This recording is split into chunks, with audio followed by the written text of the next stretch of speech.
Great sa lahat ng members ng Good Life Project at sa lahat ng nakakapanood ng video na to. Kasama ko ngayon si Ma'am Mary Jane Mendoza, isang international trainer, speaker at isang PCO owner. So Ma'am, pakilala ka po.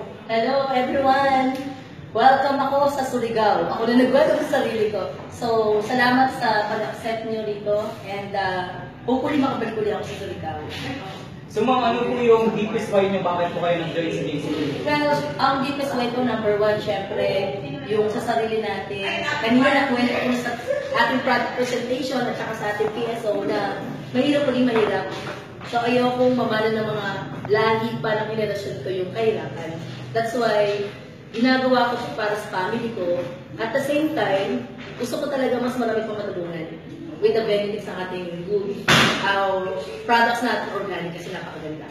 So Ma'am, ano po yung ma-advise niyo po sa lahat ng gustong ma-avail yung 10 Directs program ng company? Ay wow, grabe! Kung gusto mo magkaroon ng libre showmaking guys, I will suggest, nakakatawin mo na to, 10 Directs lang. 10 gusto mong tulungan. And napakaganda na kita pagdating sa showmaking franchise natin. Okay. Ano naman po yung masasabi niyo po sa lahat po na nagdududa pa lang pero gusto pa talaga nila magsimula sa JC Premier? Nako, kung kayo nagdududa pa, yung dudang yan, pagdudahan niyo yung sarili niyo. Kasi bakit? Napakarami po rito, even mga celebrities, guys. Even si Ma'am Tintin Baba, isa sa mga team po namin, na kung saan talaga namang ipinagmamalaki niya ang JC Premier. So, wag na kayo magduda, sabayan niyo po ang pag-angat ng JC Premier together with us. Ano naman po yung advice niyo po sa lahat ng nagsisimula pa lang dito sa industry po natin? Yung pag nagsisimula ka pa lang, very important, lagi natin binabanggit yan, napakahalaga ng training. So yung attend ka na how many times, more than 5 times ang product training, ng Premier Sales Orientation, MDO, at napaka-importante kasi magdadala pa rin ang pangangat mo yung sarili mo eh. So importante na mas gawin mo yung negosyo by heart. Yung isasuggest sa kanila, gamitin yung product, use the product, share the benefits, and income na ko i-follows na lang. Napakaganda na kitaan po dito. Up to 6 to 7 digits per month. Grabe. Ito bang napakahalagang tanong po talaga ito. Ano po yung masasabi niyo po sa lahat ng negative sa networking at sa sinasabi na scam ito pong JC Premier? You know guys, lahat naman ganun usually mga sinasabi, yung mga hindi nila alam. But tignan mo, sa Harvard University na lang, sa US, 80% ng mga new millionaires galing sa industry ng network business. So hindi pa lang kasi nila na-internalize at di nila naintindihan kung gaano kaganda. Sabi nga natin diba sa training, kung pwede lang pahiram natin yung mga mata natin sa kanila para makita nila yung kagandahan ng network business. Napakadami yumaman. And ngayon, sino ba yung ating Pangulo sa US? Si Donald Trump. Isa yun sa mga malulupit na networker. Look, so talaga naman grabe. Marami na bagong buhay. Kailangan lang, huwag ka magduda. Yung mga nagsisimula, gawin mo ang negosyo by heart, aralin mo, that's it. Lahat yun, may proseso.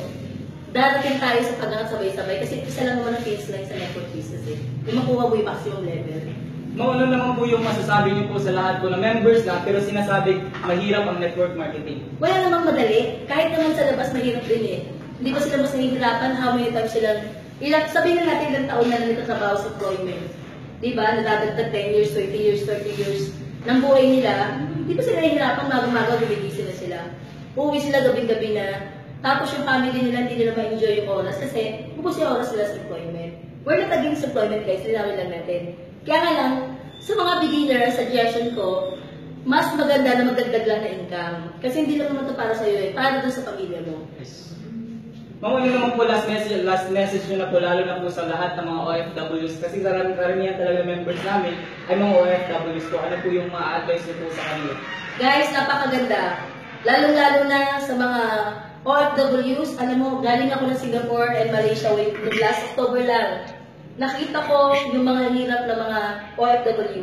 Yung sakripisyo nila sa family. Yun kasi minsan, ang nakikita na kasi natin dito, kung ano yung resulta na pinapadala sa atin, or kung ano yung buhay nila kasama yung family nila dito. Kaya lang, ano ba yung mga sacrifices ng mga OFW? Kaya bagay na bagay sa atin yung, sa kanila, I mean yung JC Premier business. Why? Because, eto na yung malaking solusyon na magkaroon ng sariling negosyo yung mga OFWs. Imagine mo, pag umuwi sila dito, kahit gano'ng malaki kita nila sa abroad, ubus din yan. Kasi hindi nila alam paano sila magsisimula. With JC Premier, pwede silang magparami ng food cart business. Yes. Magkano kita napakaganda, tama? Higit sa lahat, JC Premier, pwede lang gawin all over the world. Kahit nag-work sila sa abroad, Yes. pwede lang simulan kasi napakaganda ng sistema natin eh. Online marketing tayo and lahat naman, di ba, nakikita natin sa website. May mga proper trainings at saka marami tayong centers. So guys, join our team and join, especially ang Surigao, yung team nyo na mapalaki ang ating project nyo. So, huwag kayong papayag na maiwanan kayo sa pag-angat ng JC Premier. Sumabay kayo sa amin. Yes. Thank you guys. Thank you, ma'am. Again, this is Alma Diablitas at si Ma'am Mary G. Mendoza. Sa lahat po ng members ng Good Life Project and with the team of Team MPH Magnet, salamat po sa lahat na nanonood. Pwede po kayong sa lahat ng interesado mag-join, pwede po kayong mag-like at saka mag-comment sa baba ng video to. Again, thank you and God bless. Power! Power!